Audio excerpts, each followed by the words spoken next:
में कीड़े पड़ जाएंगे।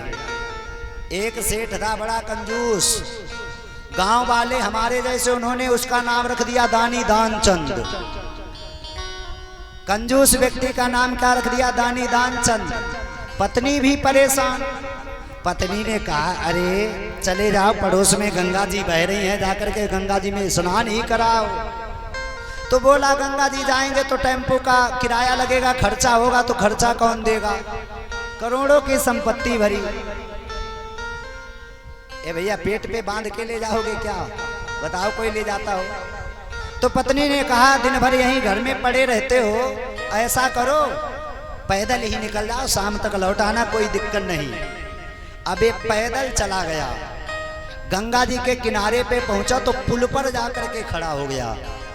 एक तरफ इसने देखा कि गंगा जी में स्नान करने के लिए जाएंगे तो पंडा लोग नहीं बैठे रहते हैं, ये दक्षिणा मांगेंगे, दक्षिणा देनी पड़ेगी। इसलिए इधर उधर देखते रहा, ये शमशान घाट पर स्नान करने के लिए पहुंचा। बताओ, जहां कोई स्नान नहीं करता है शमशान घाट पे पहुंचा। भगवान भी इतने दयालु, भगवान बोले चलो इसको आज हम देखते हैं। अब आकर के पहुंचा, इसने कपड़े उतार करके रख दिए और गंगा जी में डुबकी लगाई, क्योंकि शमशान घाट पे कोई पंडा तो बैठता नहीं, दक्षिणा देनी नहीं पड़ेगी। जैसे इसने बोला हर हर गंगे, भगवान प्रकट हो गए ग्वाला के रूप में। भगवान बोले यजमान की जय हो। इसकी ऊपर की ऊपर सांस, नीचे की नीचे सांस। इसने सोचा अब मर गए, अब तो देना पड़ेगा। जैसे तैसे बाहर निकल करके आया है, खड़ा हो गया। भगवान बोले आइए यजमान जी, आइए यजमान जी, कुछ संकल्प हो जाए। इसने कहा संकल्प क्या चाहते हो? भगवान बोले यहाँ मरघट पे रहते हैं और आप जैसा कोई ऐसा भक्त आ जाता जो मेरे साल भर का इकट्ठा खर्चा उठा लेता है। अब तो इसके और भाव चढ़ गए, बोला आप तो चले गए काम से।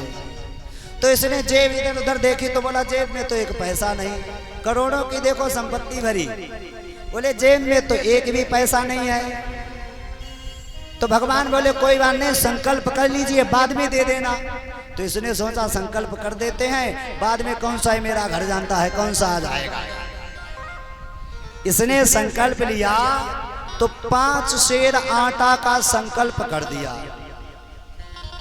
संकल्प करने के बाद में धीरे धीरे जैसे तैसे घर में आ गया, और जैसे घर में पहुंचा तो चलते चलते थक गया था, आकर के आराम से लेट गया। तब तक दरवाजे पे भगवान वहां से अंतर्ध्यान हुए, यहाँ आकर के प्रकट हो गए। भगवान ने कुंडी खटखटाई, भैया यजमान जी, यजमान जी बाहर आइए। तो ये तो हारा थका था, ये सो गया था। यजमान की पत्नी निकल करके आई, देखा कोई सखा खड़ा हुआ है। कहिए महाराज कौन है?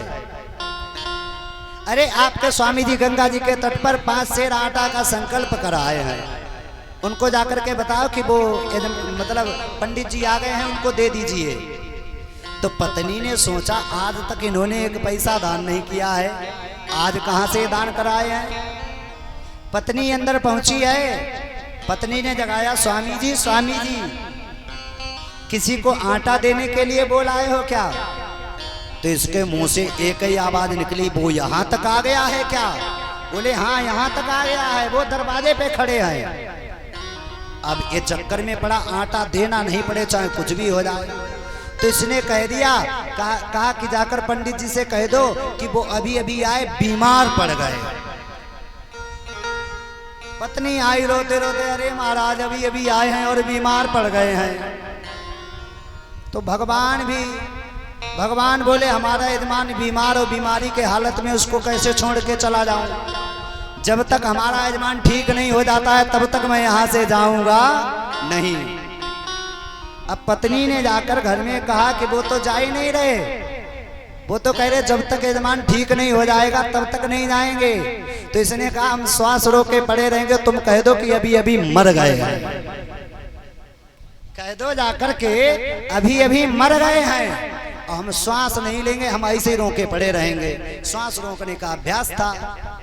तो पत्नी रोते रोते आई, अरे राम राम अभी अभी वो तो चल बसे हैं, वो तो मर गए हैं। भगवान बोले मेरा यजमान मर गया तो ठिकाने लगा करके ही उसको जाते हैं।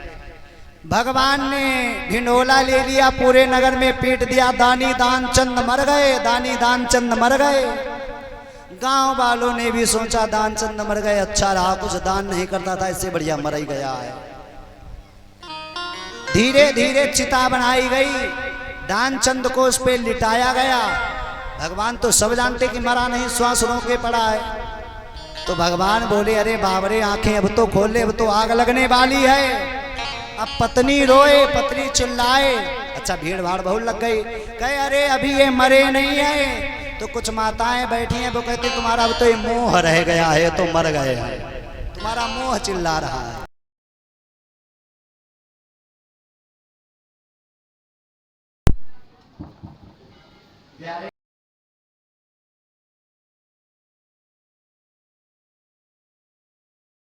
नहीं तो भगवान धीरे से कान में जाकर के बोले, आया हूं बैकुंठ से। अरे इसने सोचा बैकुंठ से आए हैं, हमें लगता नारायण आए हैं। तो धीरे से आंखें खोली, तो ये आंखें खोल के देखी, अरे ये तो वही पंडा खड़ा है। तुरंत आंखें फिर बंद कर ली इसने, क्यों, आटा देना पड़ जाएगा। भगवान बोले, आया हूं बैकुंठ से तुम संग नाता जोड़,